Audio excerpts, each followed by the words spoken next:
you can down like save to gallery.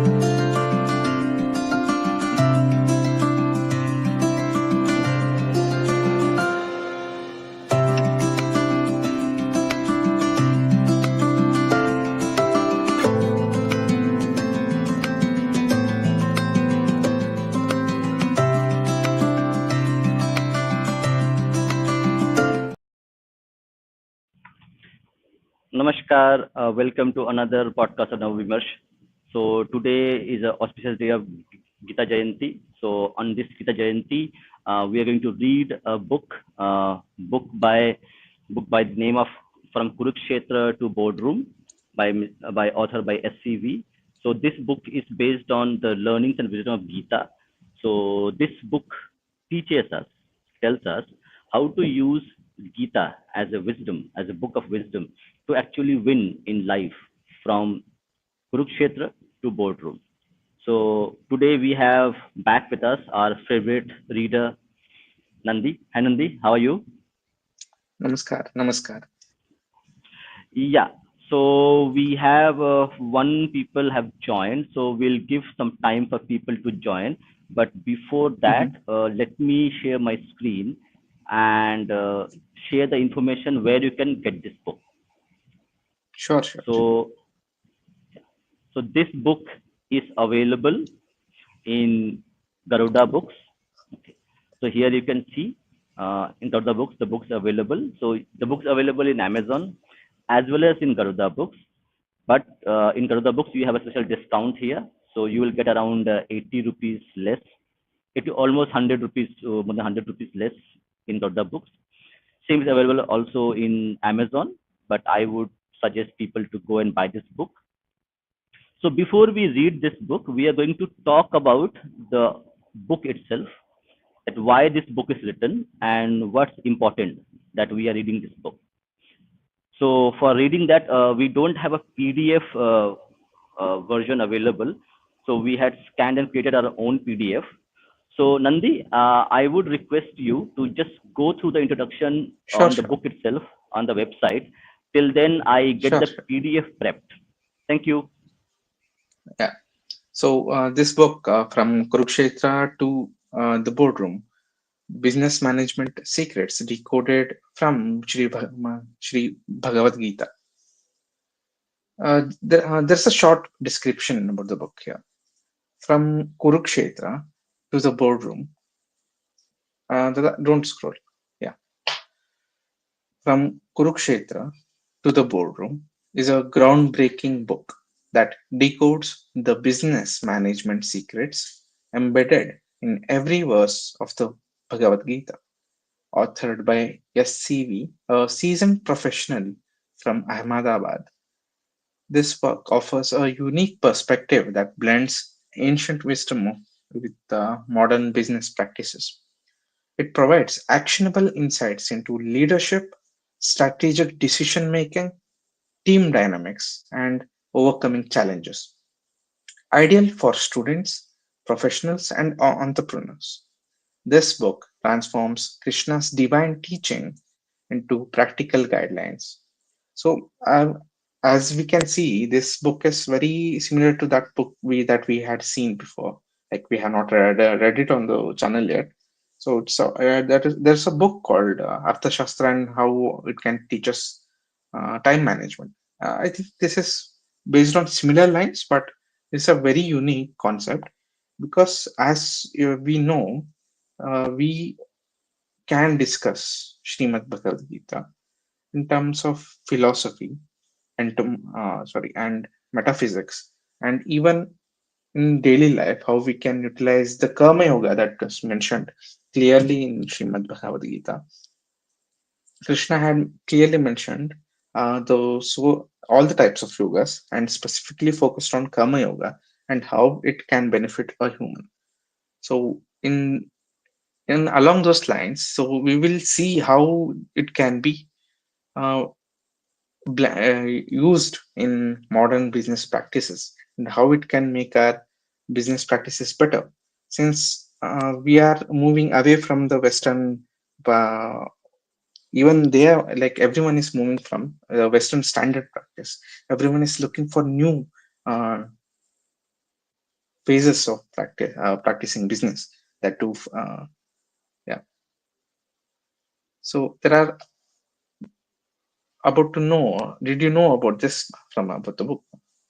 So, from Kurukshetra to the Boardroom is the first book in the history of mankind where business management secrets have been decoded in every verse spoken by Bhagavan Krishna in Srimad Bhagavad Gita, offering a unique perspective. It can benefit students, professionals, practitioners, and entrepreneurs alike. This innovative approach has the potential to transform leadership and success strategies, unveil strategies that can revolutionize your approach to leadership and success, making it a must read for anyone looking to enhance their business acumen with timeless teachings. Through careful interpretation of Krishna's words to Arjuna, SCV, the author, elucidates essential business concepts and practical guidelines tailored to various professional situations. Readers will discover how to read, how to lead with integrity, make strategic decisions, foster harmonious and productive teams, and overcome obstacles with resilience and determination. From Kurukshetra to the Boardroom blends ancient wisdom with modern business practices. Embrace the teachings of Gita to enhance. Yeah. So this book, as we see, we are uh, so some people want to join our live stream. So I think we should. Yeah, I'll just share the link with you guys if you want to join with us in the. Yeah, Yeah, sorry, I was speaking on mute. Yeah, we can share the link. So actually, we will be discussing this, and yeah. we have the PDF prepared, but the PDF has some issues of the scan. There might be some issues with also pictures which are there. Dada, you might be So trying. You should try turning off the internet on your phone, so you will get I an option did, but to offline. Yeah. not a problem. Not a problem. Actually, I have that basic copy which is there. That's already there with me. Uh-huh. Uh-huh. So that should not be an issue. Okay, so we have stopped sharing. So let me share the PDF itself, the single PDF that I Sure, have. sure. So we have to do with that because unfortunately, Garuda Books does not provide any soft copy. So we have to do our own things. Anyway, that should not be a concern. So we'll try to get this done. And the people who want to join, please do join us. We are happy to host you. We are happy to discuss with you whatever you want to say, whatever you have opinions about it. Okay, so I am just getting that documents ready. Sure, sure. I'll be So as we sharing it speak, one by one. like people Yeah, are using Stoicism and Marcus Aurelius's teachings in modern day practices. In the same way, we can use ancient teachings in modern business practices, but be more empathetic and use Karma Yoga for better, efficient practices. So we yeah. were discussing about that. Yeah, Let me well, go let through us this because I. discuss till you. No, Yeah. no, no. I So have if it. I anyone have wants it. to join Actually, us, you can join us through the link. Yeah, sure. Rishi wants to join. Okay.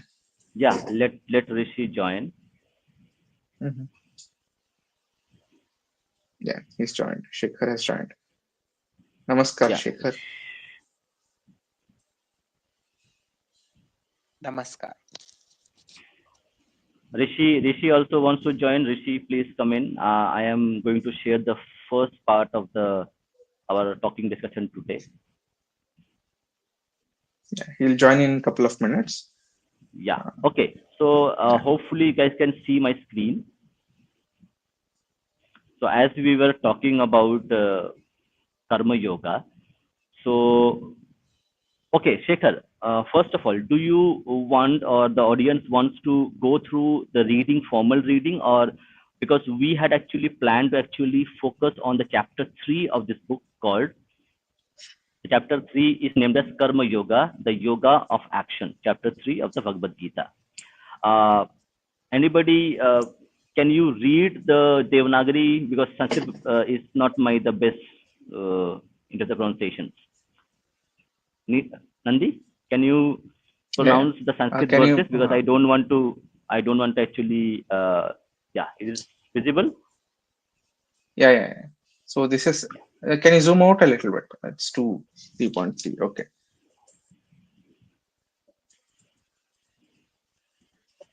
Correct. Okay. Let me just read it. Yeah. Hmm. Or we have Yeah. Loke. I can Rishi read. I here. can read. Hmm, Yeah. hmm. So Shri Bhagavan Uvacha. लोकेऽस्मिन् द्विविधा निष्ठा पुरा प्रोक्ता मया नघ ज्ञानयोगेन सांख्यानां कर्मयोगेन योगिनाम्. So if you want to Nandi, discuss this as the Nandi, Lord, uh, yeah, Nandi, yeah, we have Rishi here. Rishi is our expert sure, sure, sure. in Sanskrit. Rishi, could you help us with the Sanskrit pronunciations? Yes, so namaste to all of you and all of Namaste. the audiences uh, in the comment sections too. Uh, so today, on the occasion of Gita Jayanti, I will just start with a Mangalacharan of Sri Krishna Bhagavan, because he is the one who imparts this great knowledge for all of us because of his grace towards us. Vasudevasutam Devam Kamsa Chanudamardhanam Devaki Paramanandam Krishnam Vande Jagadgurum. So let me start with the first sloka which has been shown over here. Lokesmin dvividha nishtha pura prokta maya nagha jnana yogena sankhyanam karma yogena yoginam. That's the shloka. Yeah, Rishi, go ahead if Yeah, you, Rishi, because go ahead if you are, you, because you are. yeah, I think you need to Yeah, mute I your think you need to mute your audio. audio.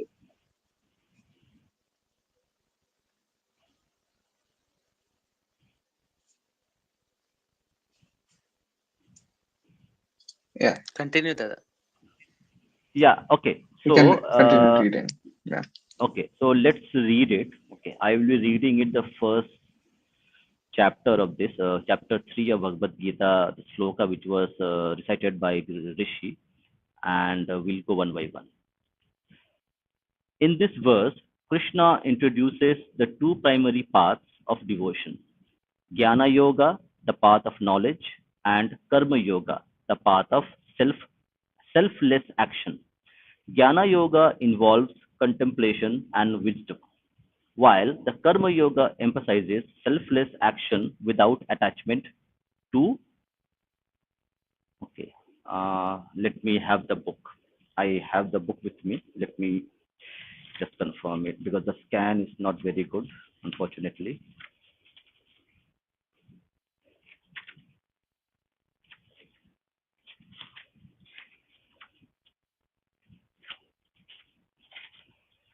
Just going through the pages.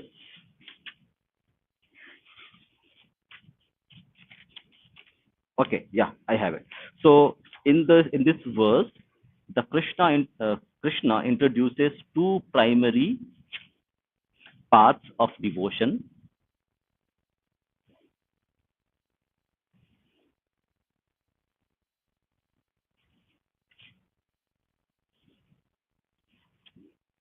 Is the picture visible to you? Because, hello.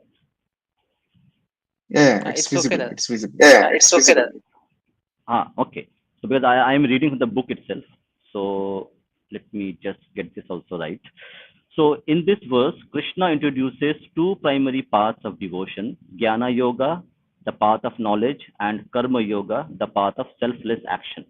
Jnana Yoga involves contemplation and wisdom, while Karma Yoga emphasizes selfless action without attachment to the results. Okay, so when we say Jnana Yoga, the path of knowledge, and Karma Yoga, the path of selfless action. So I would ask the audience, what do we mean by path of selfless action? What does really mean to you, to mean to everybody who's in the stream and who's listening to it? Shekhar, Rishi, Nandi, would you like your opinion on this? Like, what do you mean by selfless action? This is a very important part of the teachings of Gita, and the author will teach us what do we mean by selfless action. Shekhar? As far as As yeah. my understandings of selfless action goes, it's just to follow your dharma. That dharma can be your can define your actions, which can be selfish and selfless also. But mainly, it will follow the selfless action. Okay. You are following your dharma, not your desires. Okay, Anandi, you have something to say? Yeah, as mentioned in Bhagavad Gita, the selfless action means to mafaleshu kadachana, which emphasizes the importance of performing one's dharma without being attached to the outcome. And what do you mean by Jnana Yoga? Knowledge, right? So karma is about the following dharma without being attached to the outcome. But the Jnana Yoga is about gaining, the whole purpose is to gain the knowledge. Got it. So we'll continue the reading itself. So now we'll read further. Business management learnings, tailored leadership approaches, leadership yoga. Very interesting. Leadership yoga. Recognizing that different team members have varied strengths and approaches, effective leadership practice from a leadership yoga. This involves tailoring leadership styles to match individual strengths, whether emphasizing strategic thinking, Jnana Yoga. Strategic thinking is equated with Jnana Yoga, or action oriented execution, Karma Yoga. That's very interesting. So, as it mentioned in the earlier paragraphs, the Jnana Yoga in the current terminology or current context is equated with strategic thinking, and action oriented execution is termed as Karma Yoga. Any comments on this, Nandi, Shekhar, We Rishi? can correlate this with theory and practical things, like theoretical things and practical things. Jnana Yoga is more of a theoretical thing where you strategize and look for future things, like you pre-plan things. Where practical things are more about doing things. So,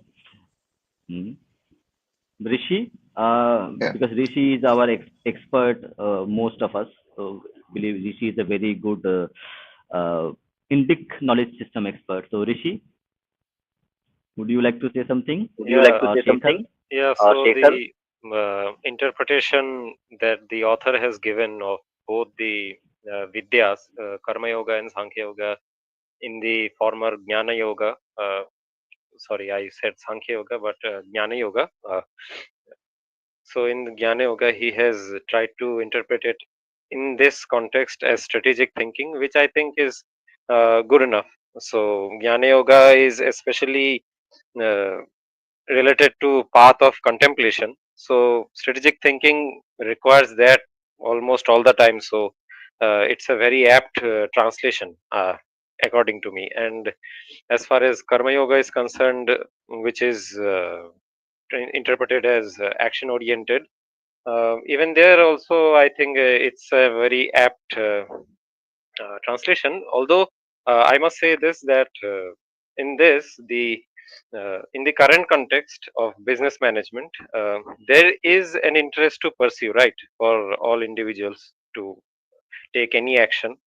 So even in that, if Karma Yoga spirit is being applied, so there will have to be spirit, let's just say, of detachment from the immediate focusing on the issue of results. What do you think, Dada? What's your opinion on this? Okay, so my opinion, because I am not as well versed as you in terms of the text Gita or the Indian knowledge system. From my understanding, I'll go a little bit deeper into this, deeper in a sense that my question is that we have a Gita, which is an ancient text. Now, how do we incorporate this ancient wisdom teachings into our modern lives where we live now? So the Gita was written thousands of years ago. Is this wisdom something which is applicable to us? It is useful to us. Does it have good qualities of wisdom which can actually make our lives better? So that is my primary question. That's why I'm reading this book, because a lot of people will say, okay, the book was written 5,000 years ago. Now we are living, we have cars, we have aeroplanes, we didn't have anything of that sort at that time. So why I should go and read the Gita? What is so special about that? After 5,000 years or 10,000 years or how many thousand years it was there, why hundreds of thousands of people, from scientists to economists to philosophers, are reading Gita, interpreting Gita, and now imbibing, utilizing the wisdom of Gita to make us common people, as the book it mentions, the name, from boardroom, from Kurukshetra to boardroom. So the author says the wisdom of Gita can help you win in the war field, in war, and also it can help you climb the corporate ladder or job or a business, whatever you have. So a question to all of you: what do you think? What is there in Gita as text, as wisdom, which still survives today and still is useful to us?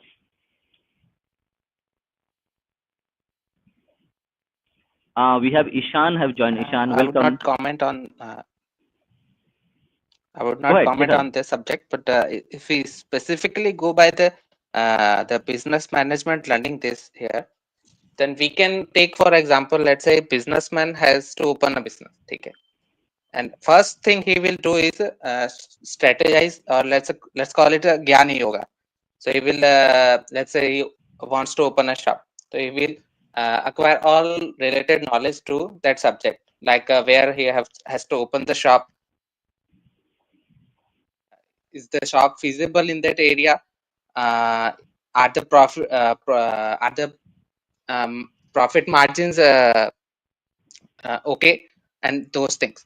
There you have done all the knowledge acquiring things, and you have done the Jnana Yoga there. But if you do not do the Karma Yoga, if you do not implement the things which you have acquired, then there is no meaning in there.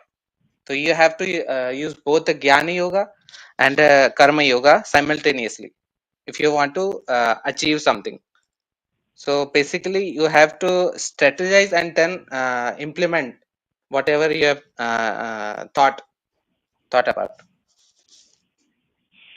Well said. I think Shekhar has put it very well. Shekhar comes from a very business-friendly place in India, so I think he is the right person to equate this. Ishan or Rishi, do you have anything to say on this before we move on? Because we want people to actually interact and share their opinions. It's important that we learn from the sessions, whatever we are reading, how to I incorporate it agree into with our it own that lives. Yeah, go I ahead, agree Ishan. with that Jnana Yoga and Karma Yoga should be used together. They should Mhm. not be thought of as differently because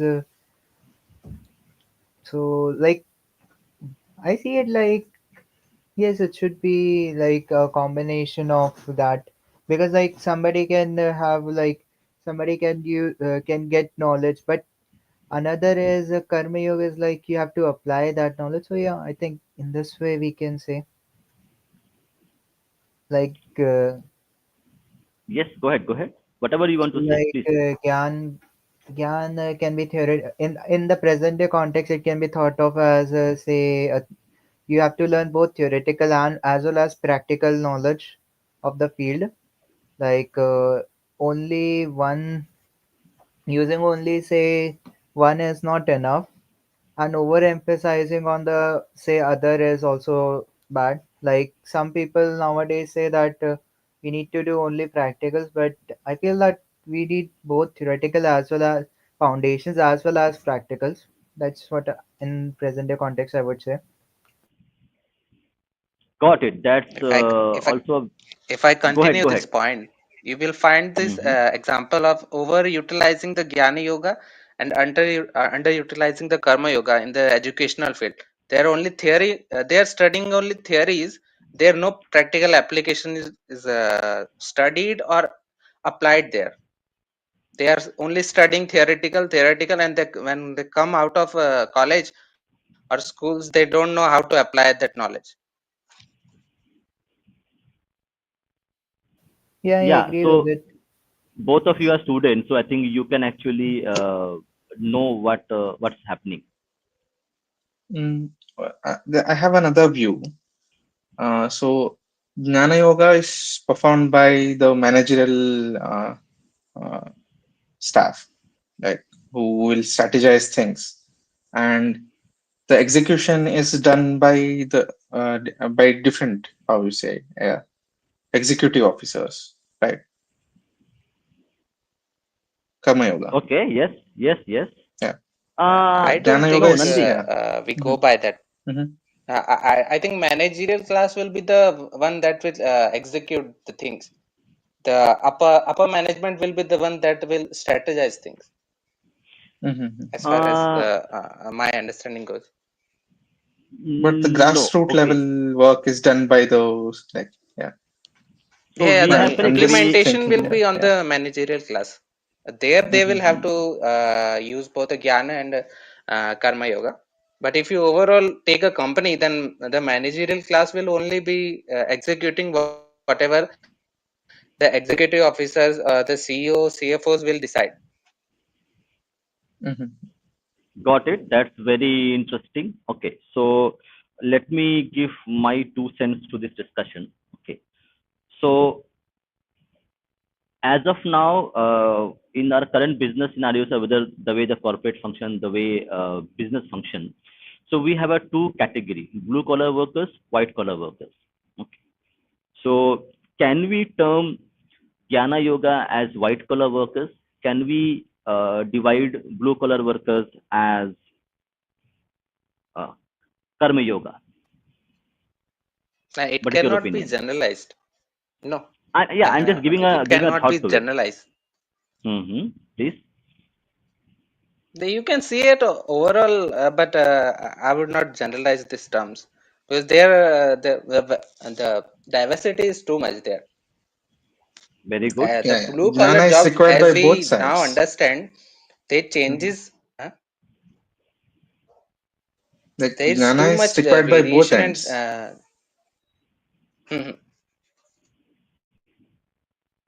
That is very interesting point raised by Nandi, that Gyan is required for every individual who is trying to do something. And particularly in today's scenario, okay, where we have knowledge workers. So even somebody who is operating, let's say, a dosa stall on streets, he is also using mobile phones to actually take orders. Okay, I have seen uh, like normal people who don't have a lot of education, not educated as per our standards, they have opened a store in Zomato and they are selling their food on a food cart on the streets.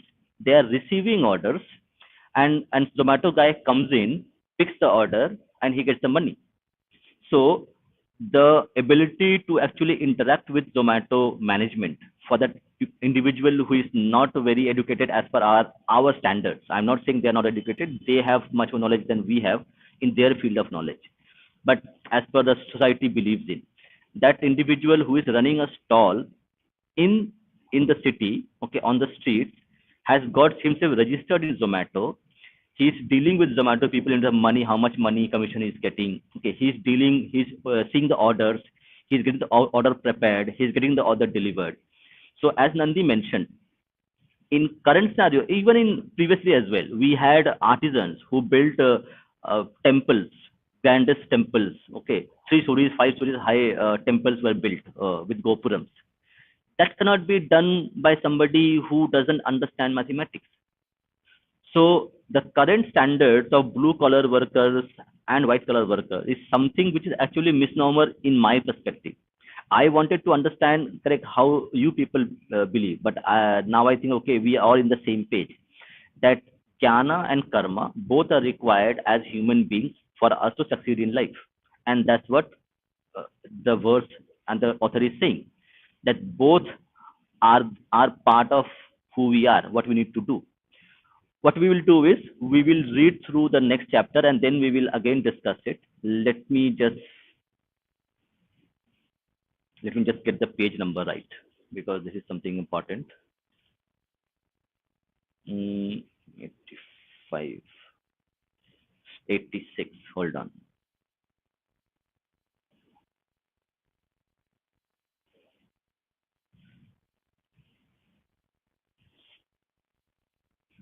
Okay, page number 86 is something which is not there. I will read it along, so bear with me.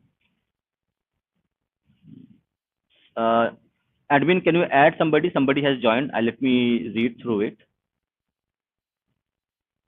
Okay, I will read page number 86. I'll start reading from here.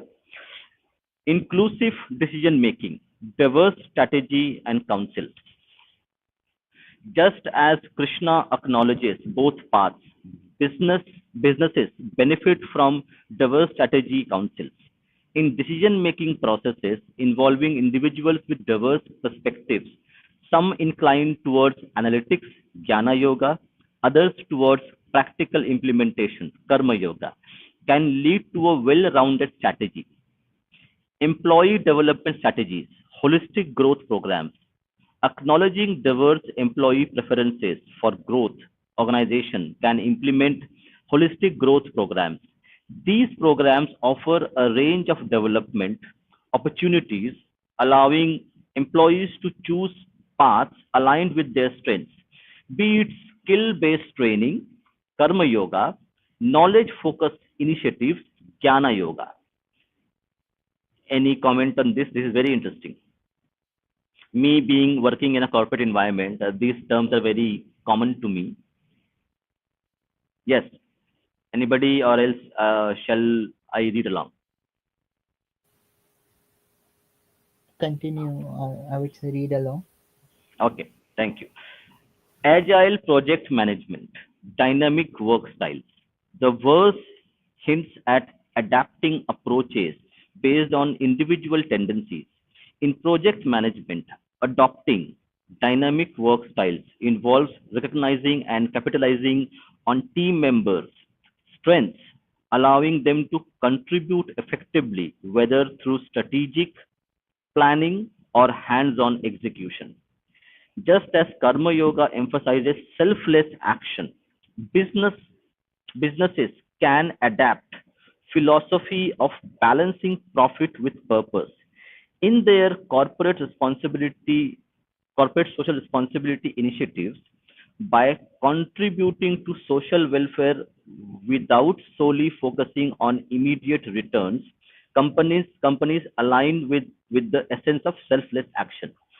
This is very interesting and very controversial in many aspects. Nandi, Rishi, Ishan, you have anything to say? Because I have few things to say on this. Because in terms of capitalism, in terms of Arthashastra, this looks little bit out of sync. Okay, so I would take now two specific things which is important. Corporate social responsibility, balancing profit with purpose. Audience, do you think this is something which is uh, good for society as a whole? Your opinion on this, or this something which is should be done by the state, not by companies? So I think this is more towards value-based capitalism. Hmm. Value So based. that So can what do you mean bring, by, what do you Mhm. mean by that? Because I want to understand it. Like, what do you mean by value based capitalism? like in any for-profit organizations, usually the Mm-hmm. profit will come in front of everything else. But Mm-hmm.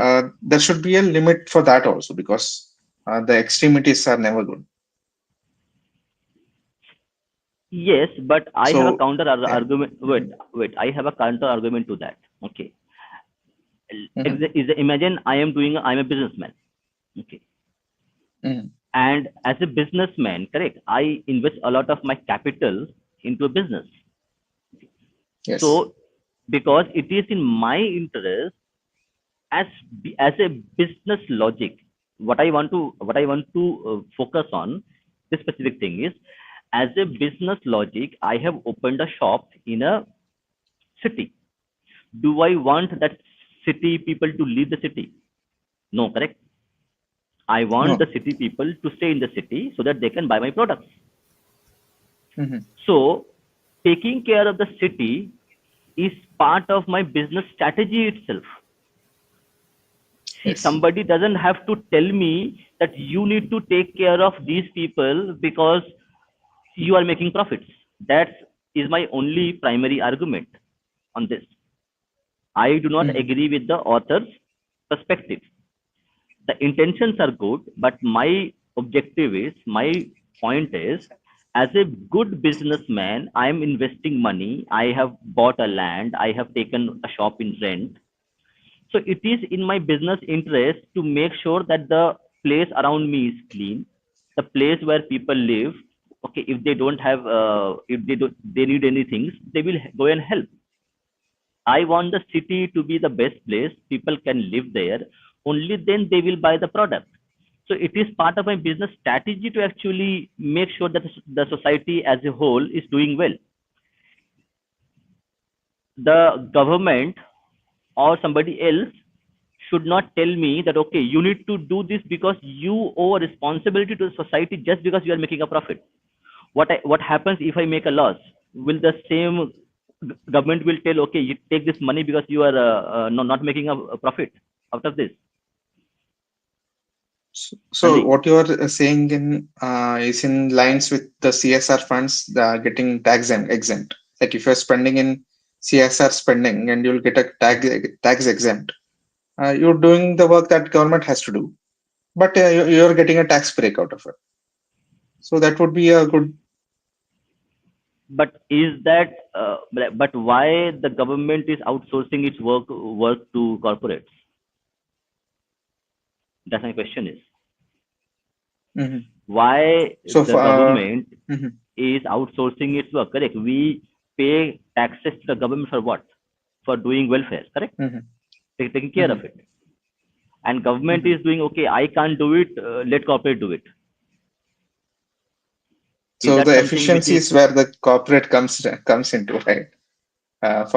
For a real life scenario right now, the efficiency of no? any funds that being used, even for CSR. Uh, yeah, like for I know. example, if you want to develop a temple, like government cannot be for, like, because it has so many politicians and so many opinions behind it. If someone wants to, like, for you as a company, you have the means to do it, but you, if you do it on your own, you will not get any tax rebates. So if you use the same CSR funds to develop and maintain a beautiful old temple that needs restoration. Go ahead. Go ahead. Go ahead. So if you do that restoration out of your own funds and you get a tax exempt out of it, that's more Hmm. efficient than what the government is doing.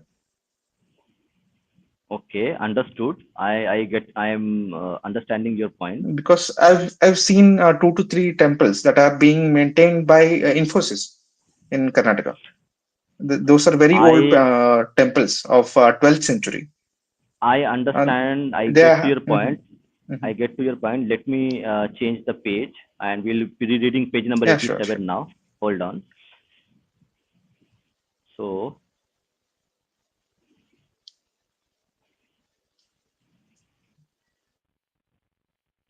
okay, let me know when you can see the screen.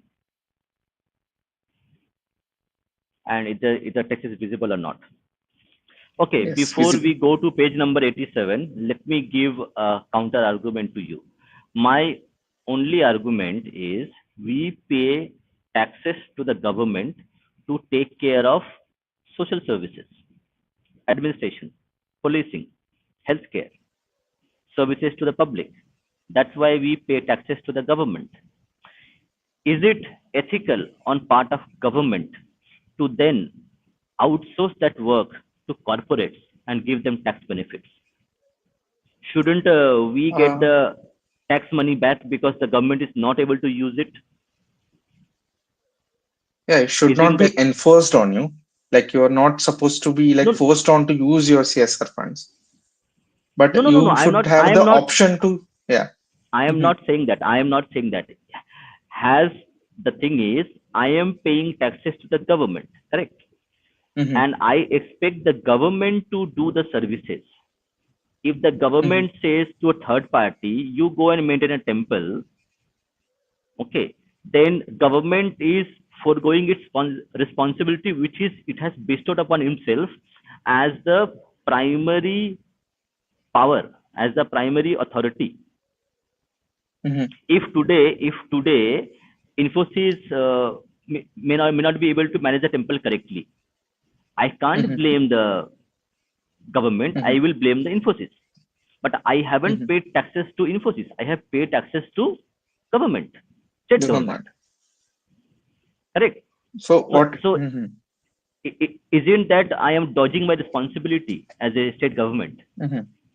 by But outsourcing there's also my another task to thing. some? Yeah, go ahead. If the company is giving the government 100 rupees, where the city where which in which the company is in, like if it's focused, the other your camera is really dark suddenly. Yeah. Hello. Okay. So what I'm saying was, if the government is like if the company is paying the government 100 rupees, it will only for the city of the company, it may be only allocating 1 rupee maximum, like maximum up to 5 rupees. But in that also it will be divided. The money which, like if the company wants it to be, it can be focused on a very particular thing. For example, if it's a coffee based company and a coffee estate, it can focus the CSR funds on educating the like workers of the coffee estate, and such that it will also help the workers, and it will also because the coffee estates are in a very remote place and they'll not be getting the good education in the background. Rishi, what's your opinion on this? So Not that, much, yeah, Dada. It's quite a yeah, quite a it's a hard subject complicated for me. topic. Yeah, I need to know some more details actually. So, which is why I won't be able to comment much on that because it might get Mhm. wrong. Yeah, I might Shekhar get wants it to say wrong. something. Yeah. Nandi, What exactly is the problem here? What do you want? Uh, do you want to Nandi, have work or do you want to have responsibility? Which of the two you want to have?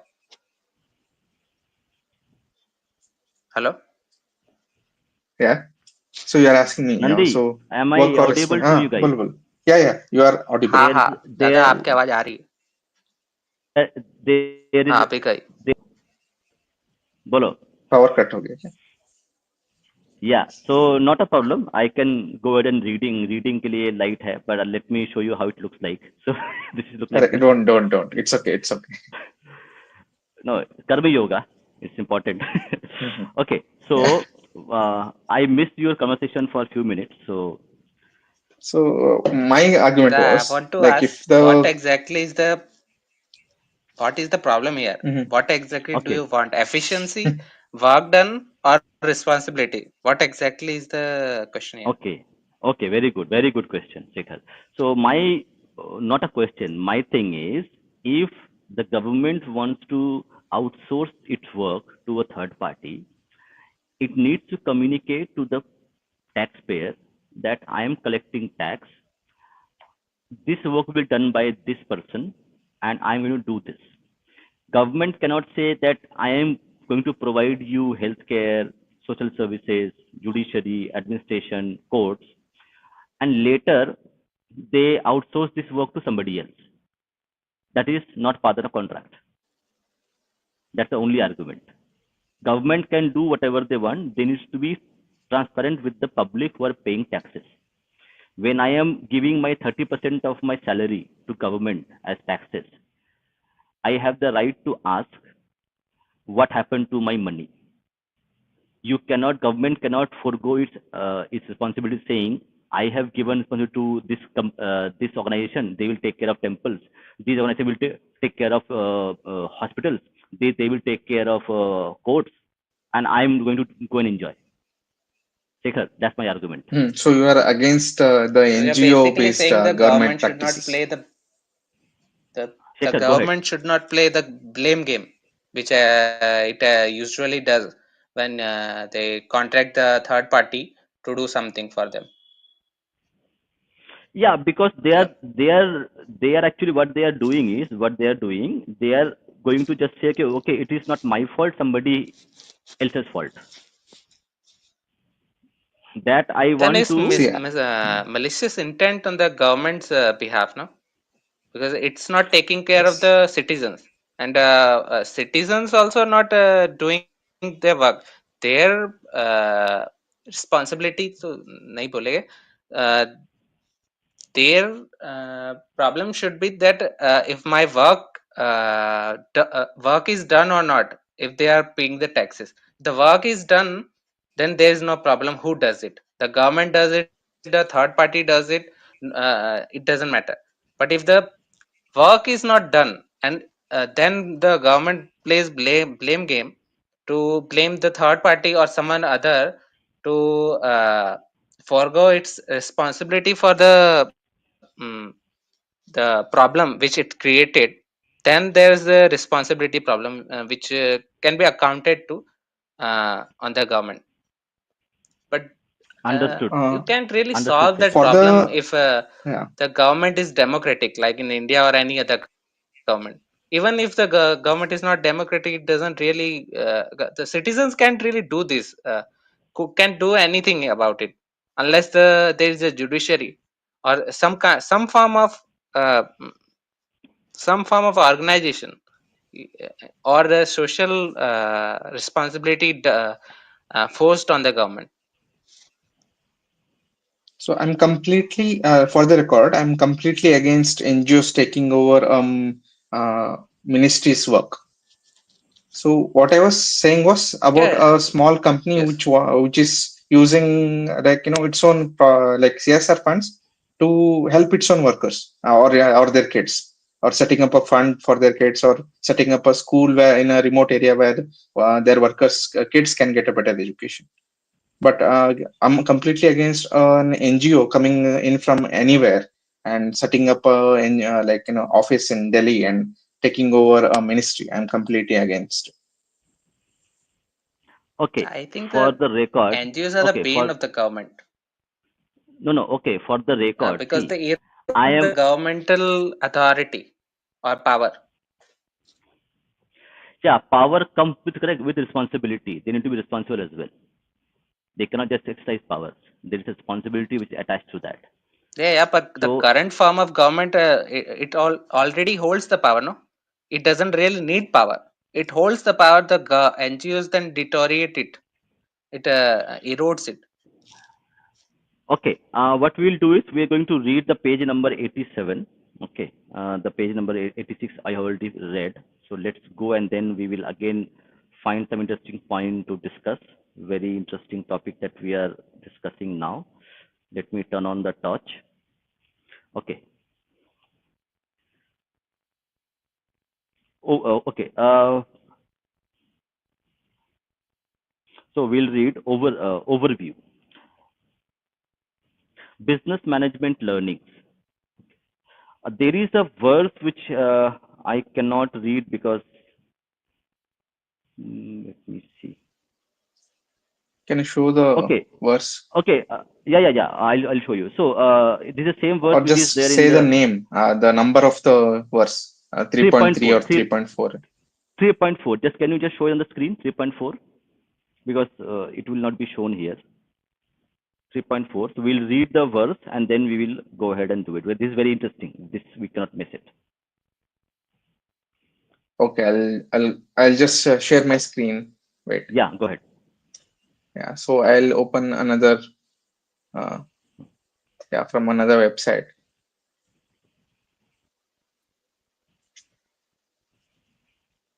Yeah, we can read it, I guess. न कर्मणामनारम्भात् नैष्कर्म्यं पुरुषोऽश्नुते न च सन्न्यसनादेव सिद्धिं समधिगच्छति. Did you guys hear the audio? Or should I read? Yes, yes, Nandi. Audio was also there. Thank you for this. Okay, so let me now read through it. Okay. In this verse, Krishna emphasizes that true liberation and perfection are not achieved by avoiding action or renouncing the world. Very important. In this verse, Krishna emphasizes that true liberation and perfection are not achieved by avoiding action or renouncing the world. Mere inaction or renunciation does not lead to spiritual fulfillment. Instead, the key lies in performing one's duties with the right attitude and without attachment to the results. Anything, or shall I go and return? Read on, read on. Okay. Business management learning, proactive leadership, leadership in action.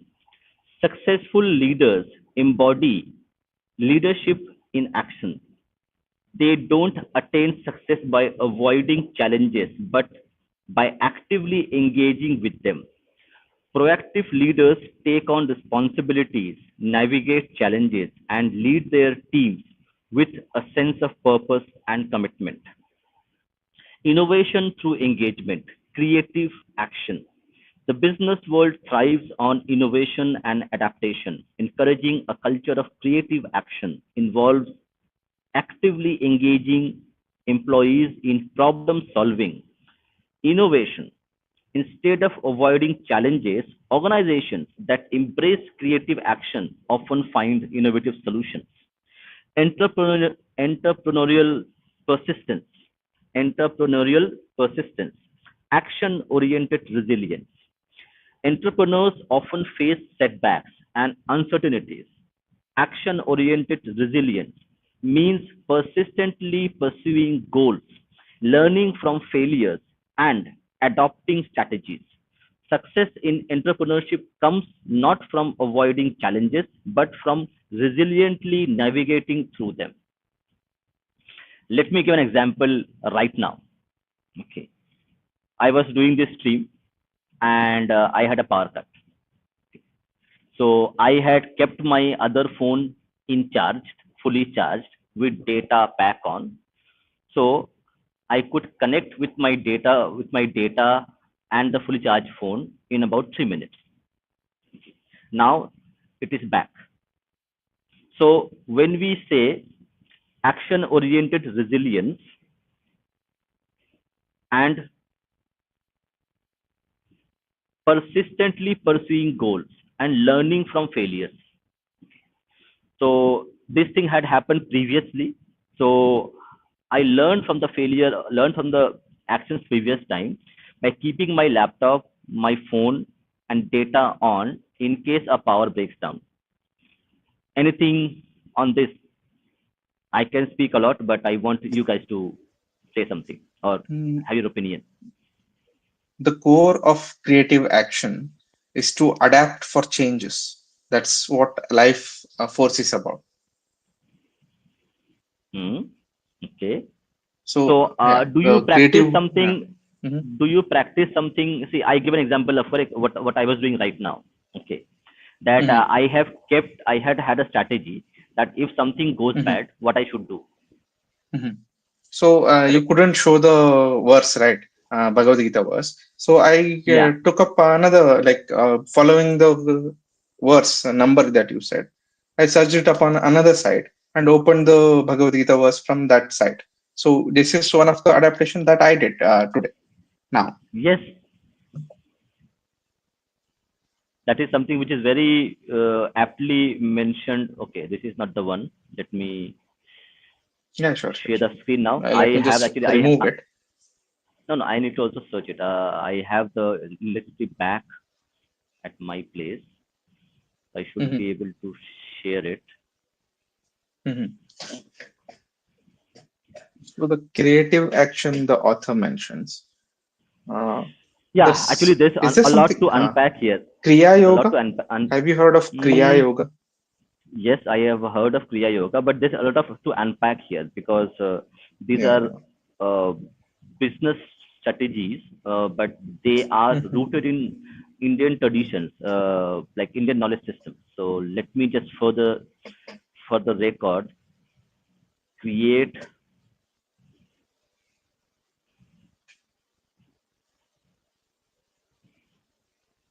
Okay, now the page is there, so hopefully people can see it. Yeah, yeah. Is Uh, the you can okay? zoom in a little bit. Yeah, Yeah, yeah, is better now. yeah, it's better. Okay, so let's unpack this. Okay, successful leaders embody leadership in action. They don't attain success by avoiding challenges, but by actively engaging with them. Proactive leaders take on responsibilities, negative challenges, and lead their teams with sense of purpose and commitment. Nandi, or anybody who's in the team, what do you Hmm. mean by this? Have you seen this in action? Mm, I mean, a Anything you remember? proactive leader who means like who towards like you are one of our proactive leaders, that's for sure. But Okay. yeah, yeah. So Yeah, but successful apart from leaders me, and proactive leaders. Yeah, like hmm, I've seen many of these examples in my life, but like navigating challenges and responsibilities. Lots of proactive leaders. There are lots of not so proactive leaders that we have seen. I have seen, but hmm, taking responsibilities and adapting to navigate challenges and leading this whole team with a sense of purpose is a whole another league, because some of the bad bosses I might quote, like not so proactive leaders that I have seen, will head on hmm. even the whole thing was wrong, even the whole team is telling you wrong. You don't adapt, you go through the whole thing in your own perspective. That's not how you do leadership. Correct. So in leadership, there is a term, correct? Everything bad which Mhm, happens, it's a leader's responsibility. mhm, Anything which bad happens, leader need to take the ownership and say it is, I take the ownership that I was at fault. Let's say I am doing a project and the project does not do well. I will be the person who would get blamed for this, not my subordinates, not my other people. mhm, So here it's very important that we talk about this specific word: navigate challenges and lead their team with sense of purpose and commitment. So mhm, when it comes to leadership, okay, so leadership is not about you are having authority over your subordinates. Okay, you do this, you do that, and you do other things. Okay, that is not what leadership means. Leadership means that people who are your associates, they trust you. They trust you that if mhm, something breaks down, something goes wrong, you will be there standing and leading them, telling them, okay, no problem, we will go ahead and do this. We have this strategy to do. He will divide work. Okay, you guys do this, I will do this. Let's do and work. That's called proactive leadership. mhm, Mhm. mhm, And second was is creative action. Okay, innovation through engagement. The business world thrives on innovation and adaptation.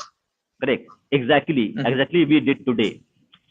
I had a problem. You quickly jumped in and shared the screen and got the words. Mm-hmm. Got it? So that is Yeah, yeah. called That's adaptation. innovation and adaptation. Correct. I innovated by keeping my data and phone in charge, Mm-hmm. ready for that kind of circumstances. And you were there just in case I could not join for 2 3 minutes. You will be able to do it. That's called Mm-hmm. innovation and adaptation. Encouraging culture of creative action involves actively engaging employees in problem solving and innovation. Instead of avoiding challenges, organizations that embrace creative action often find innovative solutions. Very interesting. And this is all something we are getting from what? A verse from Gita. Gita verse 3.4. Mm-hmm. So we were discussing about something that what is the use of Gita in current time and age when this book is written how many thousand years ago? We really don't know. Mm-hmm.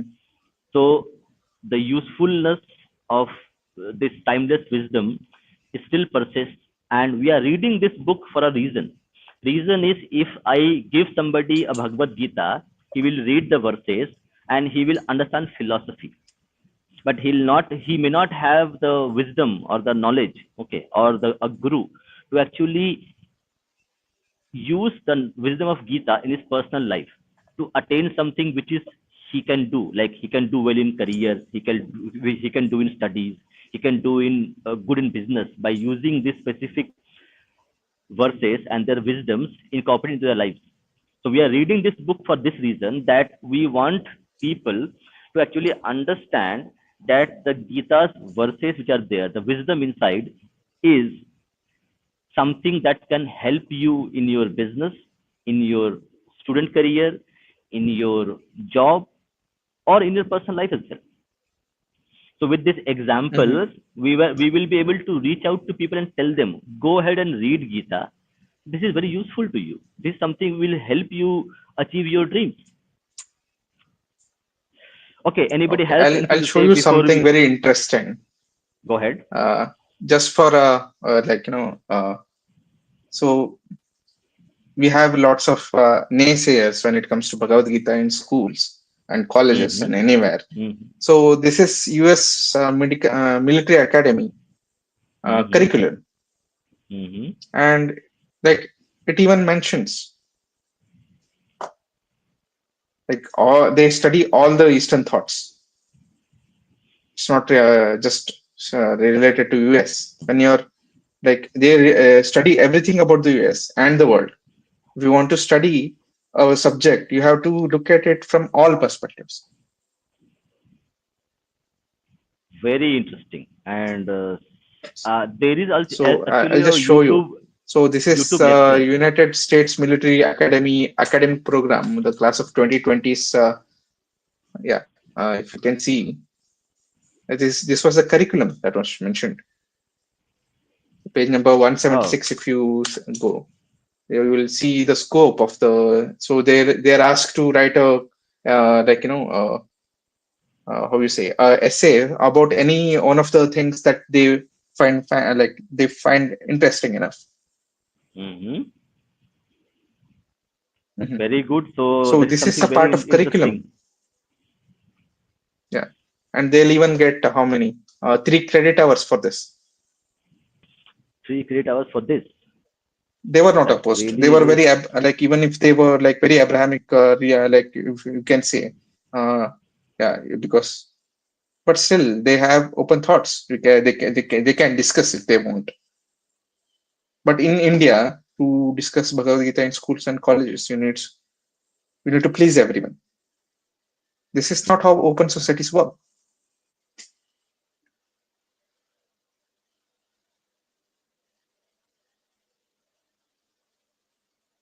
That's one of my arguments. Yeah.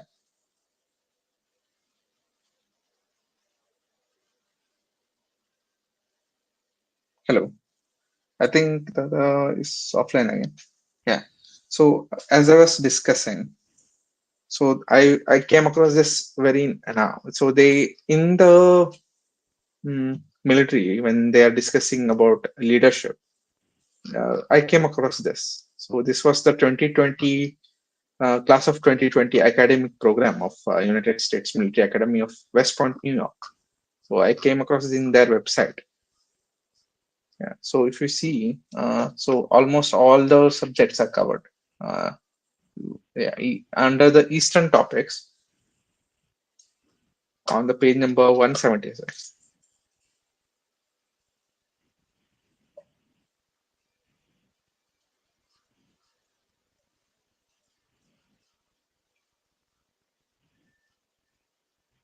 Yeah. So yeah, these are covered. Let me share you another book. So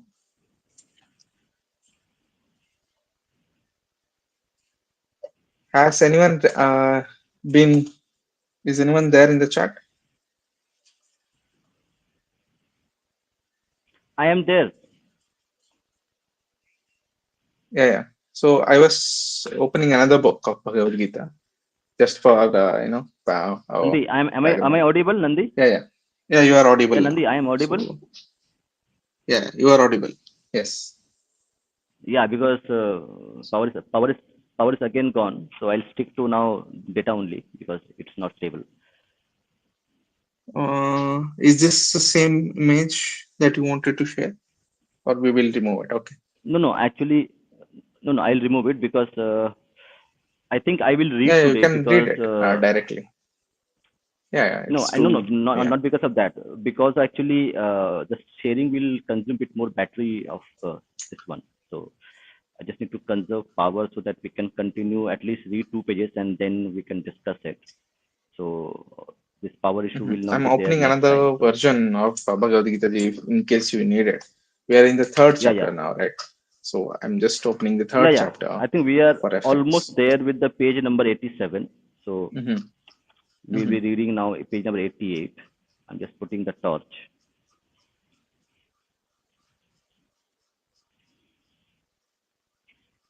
You can open Gita 3.5 verse, and we can Okay, just I'm read it and opening then 3.5. Yeah, yeah. I'm sharing it. Let me just Hmm, share the screen. I'll remove this part. Okay, I'll remove hmm. that.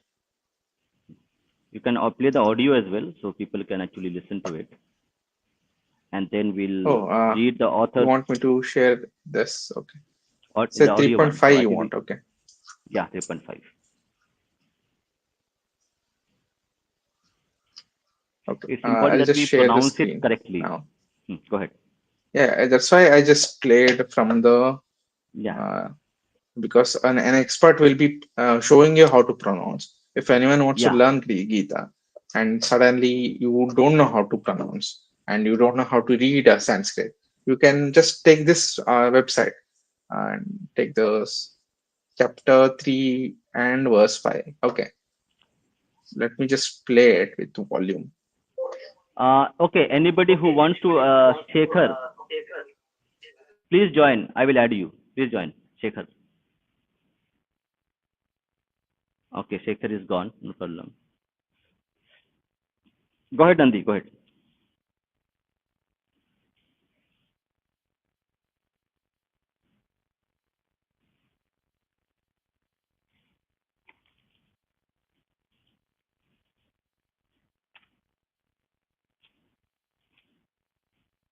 Nandi, the audio is you need to turn on the audio of the window. Oh, let me just, there was some issue Reshare. regarding Reshare. that. Let me just, Reshare it yeah, with the let me audio just on, so you'll get the close. option of audio on. Yeah, I think there's, okay, audio on. Okay. Yeah, so I'll need to remove this from stage. Yeah. So audio on, you'll be able to see it. You go ahead, Dada. Meanwhile, Okay. to read. Okay. Yeah. No. Actually, we need to get the verse first. So the verse needs to be there. So that's why. If they can, people can listen to So the to verse. share audio, I need to share a tab or the Hmm. screen instead. Okay, makes sense. Go ahead. Makes sense. So I didn't share the tab. Okay. Go Now ahead. I'll share the tab. Hmm. Can you see the screen? Yes, Yeah. we can see. Go ahead. Zoom it.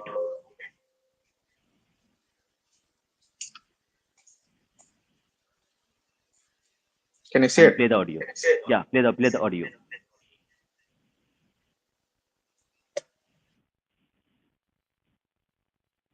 न हि कश्चित् क्षणमपि जातु तिष्ठत्य कर्मकृत् कार्यते ह्यवशः कर्म सर्वप्रकृतिजैर्गुणैः। Okay, so Yeah. the author mentions in this verse overview. This verse elucidates the inevitability of action in life. Krishna highlights that no one can abstain from action. Very important. No one can abstain from action, even for a moment, as individuals are compelled to act by the inherent qualities of nature, guna. Very important. Guna. Nature as guna. The qualities of nature influence and drive actions, making inaction an impossibility. That is something I am discovering for the first time. I have read Mhm. Gita, but not like this. Very interesting. Ah, yeah, we'll read it again. Actually, it's very interesting. This verse elucidates the inevitability of action in life. So we cannot say we are not doing anything, because even not doing anything is doing something. Correct, Nandi? That's what Krishna is saying. That Yeah. inability So also, go like, you ahead. cannot keep on postponing the, like, if you have a goal, time, like, time restraint goal. If you can say it, how you say it, a time restraint goal in terms of business, when it comes to business. Mm-hmm. Mm-hmm. No, it says So you cannot inability keep that, on postponing it. yeah, so like it says that you have to The act, time to, yeah. Hmm. you have to act, So and for there is no mhm, nothing. So even not doing something is doing something. That's what why I understand that the verse elucidates the inevitability of action in life. Krishna highlights that no one can abstain from action. No one can abstain from action, even for a moment, as individuals are compelled to act by inherent qualities of nature, gunas. So if I understand correctly, if I'm a lazy person, I am acting as lazy. So I am doing something. mhm. Is that correct? So So it let me correct. just It says, take an example. yeah. Go ahead. So there is a project. Like, I as a company need to do a project. If I Mm-hmm. do it, it will be done in time. If I don't do anything, I'll be delaying it, because Mm-hmm. I'll not be doing anything. My action is delaying the whole project. Mm-hmm. So I'm doing something. By not doing Yeah. something, I'm delaying the project. Uh, yeah. But I'll add one more thing. See, here Krishna mentions gunas. Correct. We have guna qualities in life. Hmm. Correct. So somebody is a Hmm. hard worker. So hard work is his guna, his nature. His nature is to do hard work, or like do things on his own out of proactiveness. Hmm. There's one individual who needs to be told, you do this, only he does that work. So that is his Hmm. nature. Correct. Somebody who does work proactively, doing hard work, and somebody who's not doing enough, not doing, okay, he needs to be told what needs to be done. So when he mentions here that the inherent qualities of nature or guna, so our nature of what we, how we behave, what we do, is something which is part of our skills. So I am being lazy Hmm. is a skillful thing in a way. Somebody who is very hardworking Hmm. is also his skill. So says that Hmm. even if you are not doing something, you are doing something by not doing something. to, to to play on the words, Hmm. correct. So that's what I understand. Okay, somebody Very else who interesting. wants, yes, somebody who else wants to join. You have that ready? This one.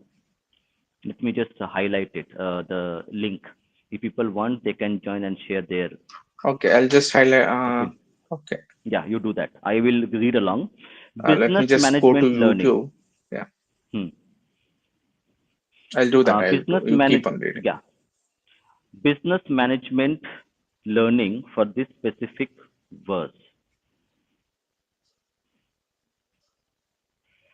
Agile project management, adaptation in action. In a dynamic business environment, adopting an adaptation in action mindset is crucial. Teams and organizations should, should embrace agility, responding to changes and challenges swiftly. The ability to adapt ensures continued progress and success. Employee development, continuous learning culture, recognizing the inevitability of action, businesses can foster a continuous learning culture, encouraging employees to encourage in ongoing learning and skill development aligned with the idea that everyone is in a constant state of growth and development. Very interesting. Change management, Mhm. proactive response to shifts. The business landscape is subject to constant shifts. Implementing a proactive response to shifts involves anticipating changes and strategically adapting to them instead of resisting change. Business, businesses can thrive by actively responding to evolving circumstances. Innovation and creativity. We'll do it later. We'll unpack this. Very important. Employee development, change management, and project management. Okay, so Nandi, these are all corporate terms. So I don't know how many people work in corporate. For me, it is Even like I'm daily. not understanding half of these corporate terms. If you can explain, that would be nice. Okay, okay. Tell me what you need to understand. So I try to explain it as I can. Tell me what do you want to Yeah, understand? What is the agile the project terms, management? you can, no, no, I'm not like, familiar with the agility of the management. Yeah. Okay, understand. Okay, I'll give you a little real life example. Okay, because I deal with this in a daily basis. Okay, so first we'll go for agile project management. Okay, adaptation in action. In a business environment, adapting to an adaptation in action mindset is crucial. Teams and organizations should embrace agility, responding to changes and challenges swiftly. The ability to adapt ensures continuous. Okay, so what it means that agile is a framework. Okay, so agile is a framework used for implementing projects. Example would be, let's say I am going to build a e-commerce app. Okay, I am a company. Mm-hmm. I want to build a e-commerce app. Okay, how Mm-hmm. do I build an e-commerce app? You need software engineers, you need database engineers, okay, you need front end engineers, you need salespeople, you need all those things. Now, how do Mm-hmm. you go about implementing, creating a e-commerce app? Example, Flipkart. Mm-hmm. The agile framework is one of the frameworks which is utilized to actually implement a idea from idea to its fruition. So there's a framework called Agile, Mm-hmm. which is a kind of project management uh, methodology. Okay, Agile is a methodology. Mm-hmm. Okay, and you have Scrum and other frameworks which are there. So what Mm-hmm. happens if the company wants to implement some specific projects? That can be building a factory, a steel factory. That can be building a software application like web app. Okay, for everything they can actually use this framework called agile to actually go ahead and implement this. So these are normally done for Mm-hmm. bigger projects. Okay, so in that project what happens normally that you are trying to build, so for e-commerce application you are trying to build one specific feature. Okay, and that feature is not cannot be implemented right now. Then what you do, you scrap your project, or you Mm-hmm. adapt and find a similar feature to that which can be implemented, and you go ahead with that feature with uh, limited scope of customer engagement. Okay, so what you do is, in agile there is a thing called fail fast. Okay, fail fast. So Mm-hmm. in that framework what happens that you actually create a framework where you can identify flaws, fail fast, and then again restart. So it's about adaptation and adaptability. So there's a thing called MVP, minimum viable product, MVP. So in Agile, we use a term called MVP, minimum viable product.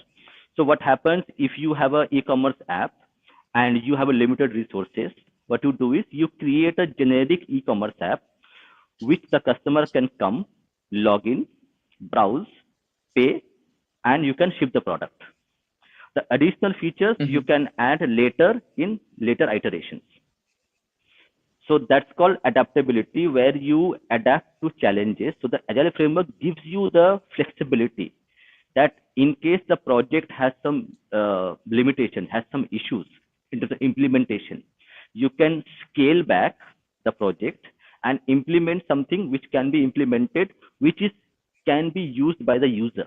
The product might not have 20 features, it will have 10 features, but it still will be useful to the consumer. That is called agile project management in a very layman terms. Okay, now the one is called change management. So That's where very the agility comes from the ability to adapt to changes that comes in adapting the whole theoretical thing okay. to practical things. No. It is actually practical. See what happens. You need to build the theory. You need to build the methodology. Okay, you need to build a method. Okay, and you take that method and you adapt the method into building a factory, a chemical factory, building a software application, building a steel factory. Okay, whatever you want to do. So you would need to have the framework and the methodology incorporated into the way you are going to do it. So how you're going to build that application, how you're going to build the e-commerce application. That is something you have to know each point, each part of the puzzle. So that in case one part of the puzzle does not get implemented, it does not derail the whole project. That's why your agility and agile framework comes in. It has the inbuilt logic built into it, so that your e-commerce application will have 5 less features, but still it will be an e-commerce application, because you have that adaptability built into the project management itself, so that it doesn't get hampered. Because if you don't have a plan, you go with a blank sheet and go and dig a place and try to build a factory, it might take a long time. But if you hire qualified engineers and people and architects, they will be able to build the factory properly in time, because they have a methodology they will use scientifically, logically to build the factory. And even if they have I'm challenges, seeing the live example of this in mm-hmm, 10-minute, under 10-minute delivery systems. exactly, There's a that's lot something of which is very interesting. competition going on between companies, and they are trying to find the most efficient way of delivering things by building shadow kitchens and shadow shops and Dark storage stores, areas dark around. stores. Yeah. So yeah, dark stores around the where the orders are coming from. Most of the orders are coming from. They'll set up a dark store there, so that the under 10-minute delivery will be easier. So I think the agile management system will be very useful in such situations where the No, competition they are is also being very they high are and being the time they are being constraints. used. They are being used. They are being used. They are Mhm. being used Mhm. used constantly. Okay, you want to know about change management? I have no idea about is it like changing the management, or the No, management no, is adapting? no, What is? no. So, okay, change management is something very different. Okay, what happens? Mhm. I'll tell that example that you just took now.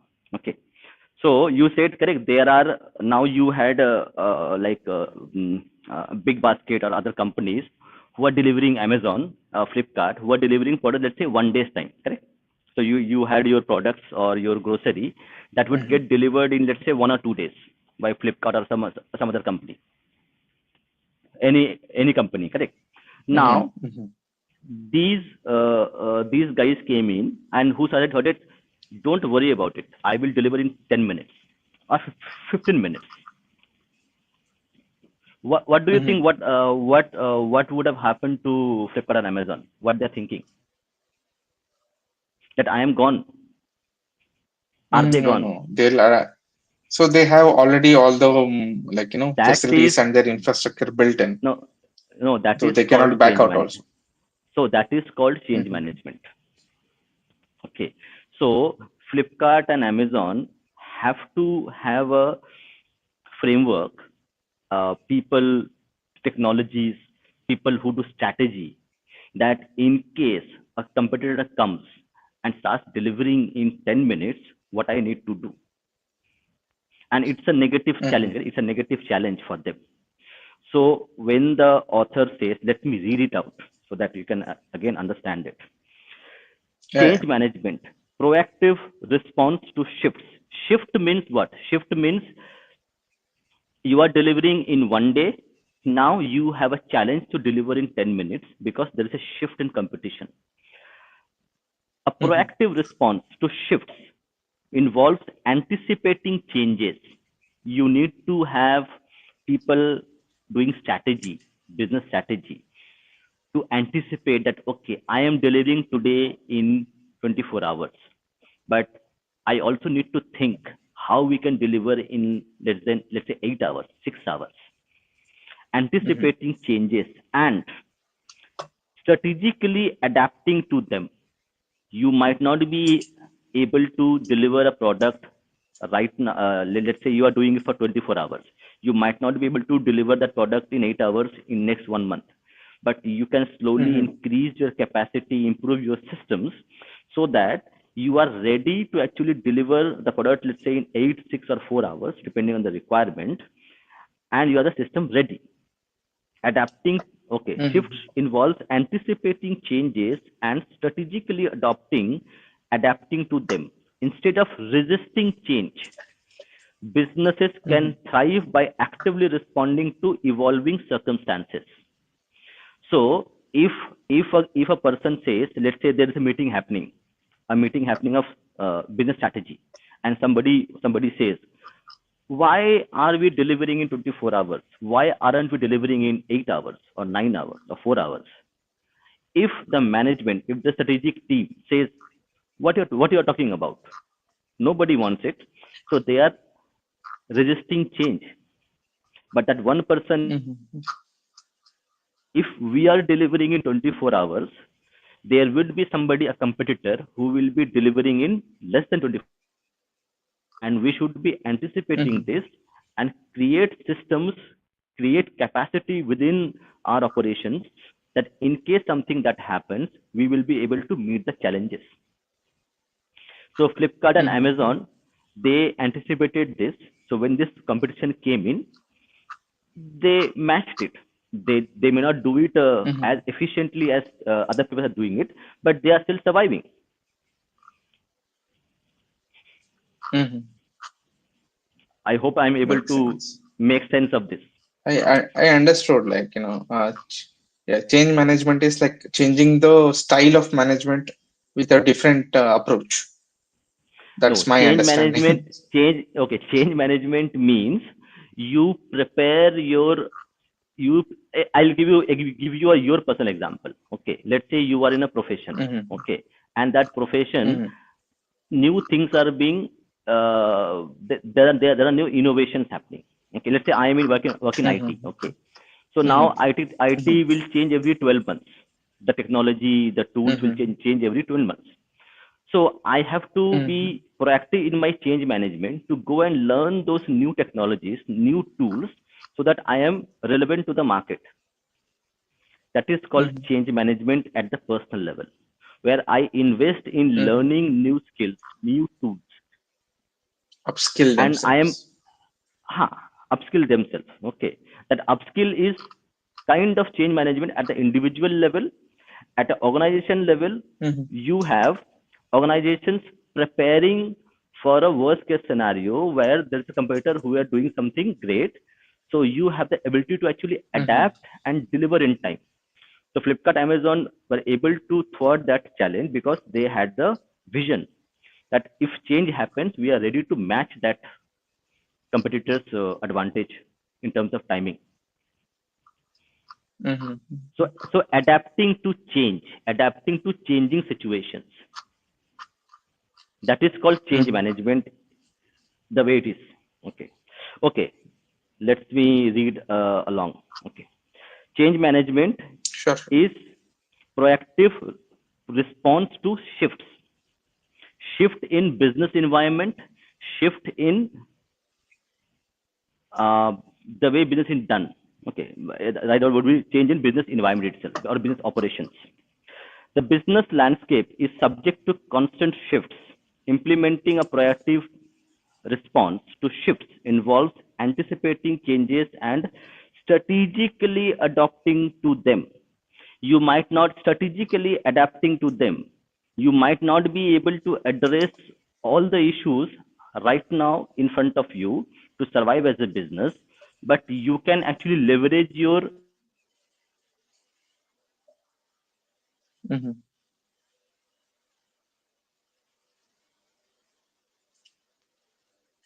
Yeah. I think you can leverage your, yes, innovating adaptability on of new the skills whole. Yeah. and try to survive this onslaught of change which is happening because of competition. Nandi, am I audible? Mm-hmm. Yeah. Yeah. You were a little bit left in the middle, so I just continued. Yeah. Go ahead. Go ahead. Yeah. Yes. So now we will go to page number 89. Okay.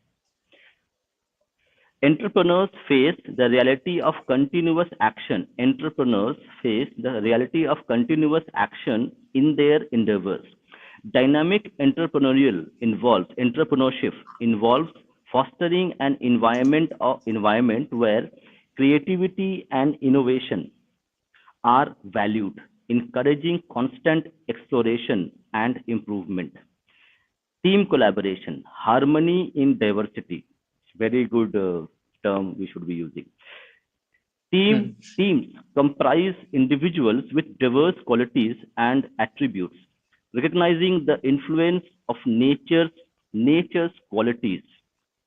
Fostering harmony in diversity involves appreciating and leveraging the unique strengths of each team members brings.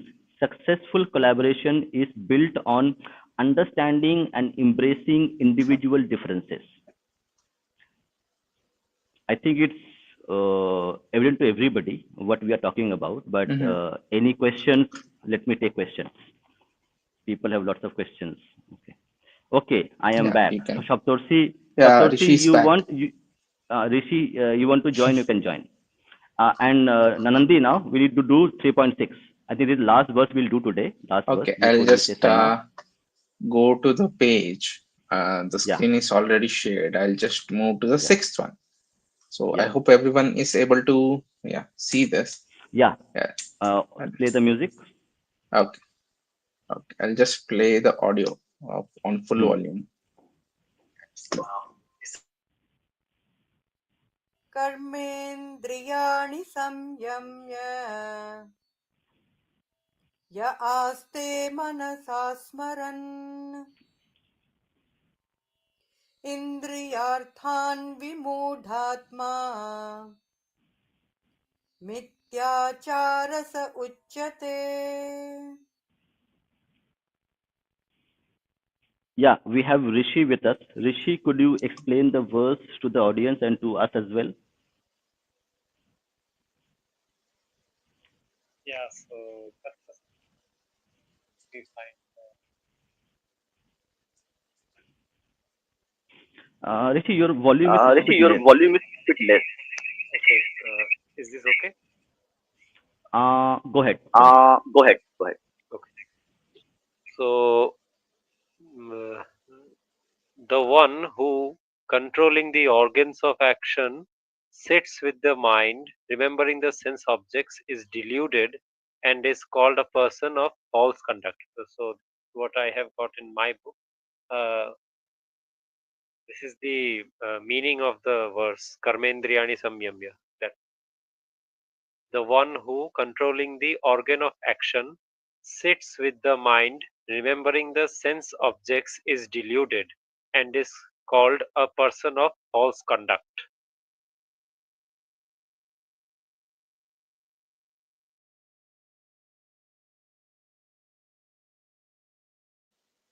Yeah, that's a very good explanation for the words.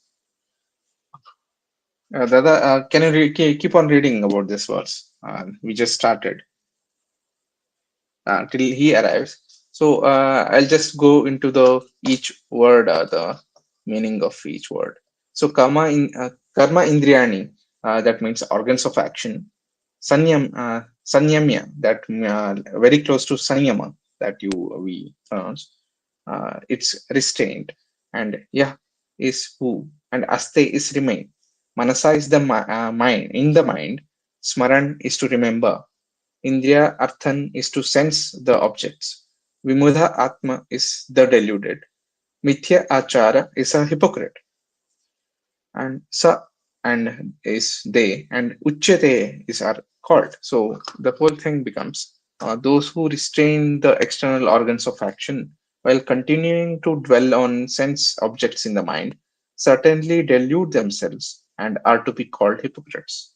So I wonder how this applies to the business management terms. I do not personally know much about business acumen or business terminologies when it comes to management. But I would say, like, you'd rather want a realist manager rather than a hypocrite manager who will blame you for everything and just keep on dreaming about the project that needs to be done tomorrow than work today. Yeah. Okay, not So that, I not think that. that. Let me read it. Mhm. Let me read it. This verse addresses the importance of aligning the restraint of the senses with the control of the mind. Merely restraining the physical senses while the mind remains engaged with sense objects is considered a form of self deception, and such a person is termed pretender. The word is very important, pretender. Business management learnings. Okay, we'll again go back to the verse translation, verse explanation to the overview later. Let's read the first business management learning. Leadership integrity, authentic leadership. Authentic leadership embody authentic leadership by aligning their words, actions, and thoughts. Leaders who genuinely uphold values of principles create a culture of trust and integrity within their teams and organizations. Corporate value implementation, mindful organizational culture, very important. My God. Okay. In organizations, establishing a mindful organizational culture involves more than just implementing external policies. It requires cultivating a collective mindset where employees, from leadership to staff, are conscious of aligning their actions with the organization's values. Okay, a lot to unpack. Questions, or I'll go explaining. There are a lot of very jargon I words are have there. some. Yeah, Go ahead. can like if you want to go into each jargon and explain it to us, it would be great because we don't understand those jargons. And Okay, let me explain to you. Okay, so you would have heard, correct, company values, like Infosys will have Mhm, their values, correct? So correct, I think they have mhm. a correct, a logo, Yeah, correct, yeah. where they some uh, Every organization need to have its own values. exactly. So, but what and now I'll go back to the overview again to give you the perspective. This verse addresses the importance of aligning the restraint of the senses with the control of the mind. Now, here the author is comparing company values as a mind, okay, mind, and restraint as people who work with them.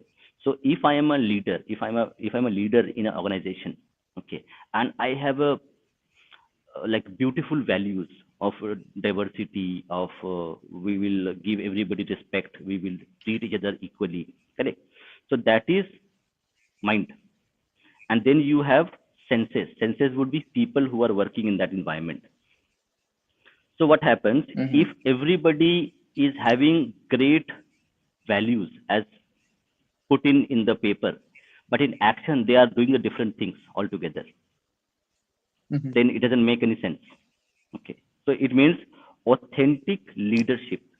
So if the company has a very good value system in terms of organization's culture, where it doesn't discriminate, it provides equal opportunities, it creates opportunities for people from across the background to come and work with them. But in reality, they are if the leadership team is discriminating based on some form of race, culture, or any other identity, then they are not upholding the values that they are themselves created. So that's why we say authentic Mm-hmm. leadership. Authentic leadership embody aligning their words, correct, the company values or company goals, words, actions, and thoughts. Leaders who genuinely uphold values and principles create a culture of trust and integrity within the teams and organizations. So, if an organization has a value system which they have built into their organization itself, and if the leadership is not practicing that at the philosophical level, at the action level, then the Mm-hmm. people who are working in the organization will not trust that organization nor that leadership. So Mm-hmm. anybody who is a leader or a manager in that company, he has to first imbibe all the values which are professed by the organization into his actions, into his thought process, into his leadership style of earning trust of his subordinates, of his associates. Only then Mm-hmm. he will be an authentic leader, or else it will be like empty promises. So corporate values implementation, mindful organizational culture. In organizations, establishing a mindful organizational culture involves more than just implementing external policies. Like I can hire a lawyer or a HR consultant. He will write me a beautiful HR policy. Okay. It requires cultivating a collective mindset where employees from leadership, staff are conscious of aligning their actions with the organization's values. So when the verse mentions, correct, aligning restraint of the senses with the control of the mind. Here, the control of the mind refers to the mindful organizational culture or the HR policy in plain terms. So if you have a great HR policy, but people who are organizations are not adhering to those policies in spirit, in action, then it doesn't mean anything. So in that case, it becomes a pretender. You get the point now? What the comes pretender? That I am having a Mm-hmm. great document which shows that okay, we are the most best workplace in the world, but we are Mm-hmm. not implementing those policies on ground. We are a pretender. Mm-hmm. So if you have a very rainbow new agenda from outside, and it's very great Hmm. for the environment and for the society, but if you're not implementing it correctly, then you're harming the individuals who are working in your workplace than helping them. Exactly. So what is happening is that then it's only pretending, okay, that I am good, but I am not good. Mm-hmm. So yeah, I think we will end this today because don't have a lot of charge left in my laptop, unfortunately. But I think we have covered a lot. So we will cover a few things in our forthcoming readings, and we will try to create a PPT as well. So next session we'll create a PPT with audio so that we can have a better presentation because this was done Yeah, in a we will hurry. have PPT. Yeah, That'll be easier. with audio we'll have PPT with audio. The verses will be already there. We'll also have the audio Sure, being sure. played and also an explanation. So this will be a much better option. But yes, a very Yeah. interesting book. Little bit complicated for Oh, non-corporate people.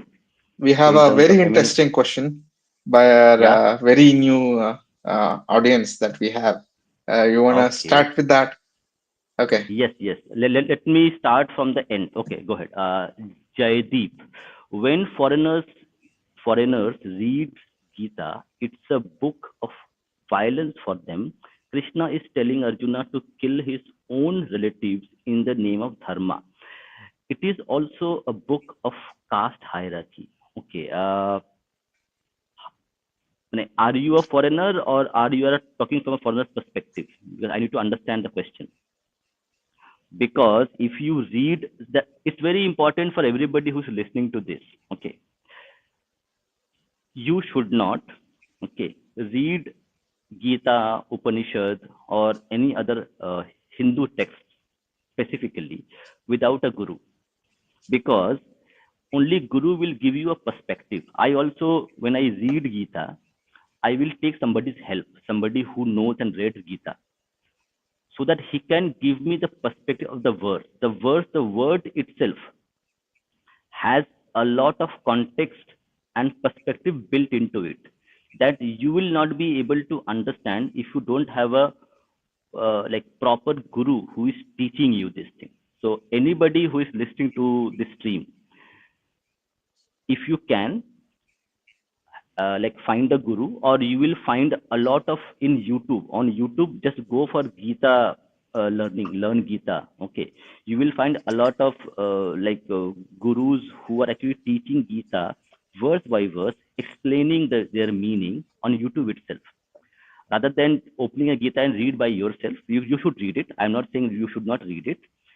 I would say just try to get the perspective, read the Gita, and then also read interpretations of various gurus, various people who have done the interpretations. Read them and try to understand the context of it. So I know a lot of channels where foreigners read Gita and they do not think like that. I don't know where you got it. If you can give a reference of any guru or somebody said this, send us an email to navavimarsh@gmail.com and we will get back to you. And for audience, we have a new Gita uh, template, a pamphlet that we have. We will be reading in the next week, where we will go deep into the contextual aspect of Gita's verses and what they exactly mean in current circumstances, also in the what happened previously. Yeah, Jaideep is showing thumbs up. Very good. Yeah. So don't please subscribe to the channel. Next week we will having a special session on Gita where we will be reading a very interesting body of work on Gita done by an organization. We will reveal that next week, but it is going to contain a lot of wisdom and explanations which are very easy to understand. This book is a corporate book, so as you people will have a bit of challenges. Fortunately, I have some experience with businesses and these things I can explain to you. But that will be a pure philosophical class in terms of Gita's interpretation and meaning. So next week we will have that stream. We will share the info to you in our coming notifications. So please join the stream. And once again, read texts, So Hindu texts with a guru's help if yeah. you can. So I have an example for this Jaideep's question. Hmm. So when a foreigner wants to read Gita, it'll all like usually be of a Western author who has like gotten the text of Bhagavad Gita translated into English, and some of the translations really do miss the whole point. For example, if you have heard of the Oppenheimer quoting from Bhagavad Gita, "Now I am become death, the destroyer of worlds," but the whole verse is entirely different. The whole, if I'm quoting from Bhagavad Gita 11.32, where Oppenheimer quoted from, but the whole concept is different when it comes to bad translations. So it says the Supreme Lord, Lord Krishna, he said in his I would say it, uh, Vishwarupa, Vishwarupa. He said, "I am mighty time, the Kala Rupa, the source of destruction that comes forth to annihilate the worlds. Even without your participation, the warriors are arrayed in opposing army shall cease to exist." Yeah, very important. Nandi So this is mentioned the dangers myth. of wrong translations and referring to them. Yes, so that's why our guru is very important here. And we have one more, Nandi. We have one more request from Nitin. He says, Mhm. please do a stream on Vedic physics with which the Westerners have adopted and copied from Okay. Veda.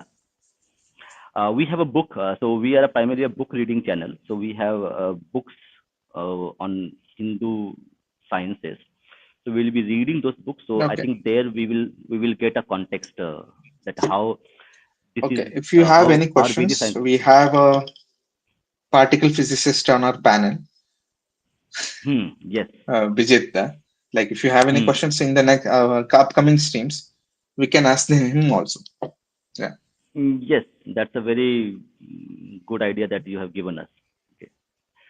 Mhm. Okay, let's go through any comments we have. Okay, I think yeah, only comments, not too many questions, but it was a good session Sure. Sure. where we learned a Yeah. lot actually. Even I learned a few things today because although I am from corporate world, but I learned these things, these terms. I can use it to impress Yeah. people. We should try to adapt all this. You know, value based. Yeah, yeah, yeah. You see, it's very Yeah. important. It's important. It's important is that when Mhm. people like see I am from a corporate world, okay, so now I will be able Mhm. to actually relate to the verses in Gita to what I do on my daily life, and that's very important for a current context, that we connect our ancient wisdom to our modern ways and create a bridge between those two, so that our Mhm. philosophical knowledge, our philosophical wisdom, our culture, our intuitions, which is given by Mhm. our rishis, continue to survive. Because if we do not Mhm. connect our ancient wisdoms to our current way of life, then the wisdom will be lost Mhm. because it will not be utilized. So that's why these books which are written, they are bit technical in nature for a lot of people, but still they serve a purpose. They serve a purpose of actually connecting our ancient wisdom to our current way of life or business, jobs, students, and they will be able to relate to that. In that way, the wisdom will continue to enrich our lives, our society, our businesses, and our everything else all put together. So that's why this is Mhm. important. That philosophy is very important. We also read Gita as a philosophy, but we also try to implement Mhm. wisdom of Gita into our personal lives, into our corporate lives, into our lives where we live every day. As mentioned in the previous verses, that inaction is not an option. If you choose not to do anything, that is also an action. So you do Mhm. not have control what you are doing because the senses control you. Your mind and senses is Mhm. controlling you. The illusion that I am control of myself, that is something which is we have to understand, that we are driven by our nature, our gunas. Okay, the nature that I Mhm. have, which is given by the Lord to us, that nature is controlling us. We are not in control in so many ways. I feel hungry because my body needs energy. I can't control that. That will happen always. And I have to consume food to give the energy to the body. Mhm. So there are a lot of things which are there. So connecting the ancient wisdom to our modern ways of life is something very important. And books like this, which are doing a good job, is connecting both of them and creating a continuity in terms of evolution, the way they are being utilized, the wisdoms of our ancient rishis. On that Mhm. front, we will end this stream today, and we will expect that people who are watching it, please do subscribe to our channel. We have a lot of book readings. We have a lot of author interviews. We have also content in Hindi and Bengali as well. So if you want to listen to content or watch content in other languages, Hindi or Bengali, we also have a channel in Hindi and Bengali we are working on. So we will having our first live stream of Bengali content tomorrow at 7:30 p.m. Do join us for that. It will be a very interesting conversations on what's happening in West Bengal specifically and relates to the Bangladesh crisis. And a lot of other things. So very interesting topic we have for tomorrow, 7:30 p.m. Do join us, and thank you everyone for bearing with us. We had a issue. I had my power cut. Nandi was there to do. Still, I am doing this stream on pitch dark. So, but karma, we have to do our karma. Doesn't really matter whatever we have. We have to be proactive in change management, adapting to change. That's the learning we have today. Mhm. So thank you everyone. Thank you Nandi. Thank you Shekhar. Thank you Ishan. Thank you audience for your questions. Jai Shri Ram. Bande Mataram. Thank you.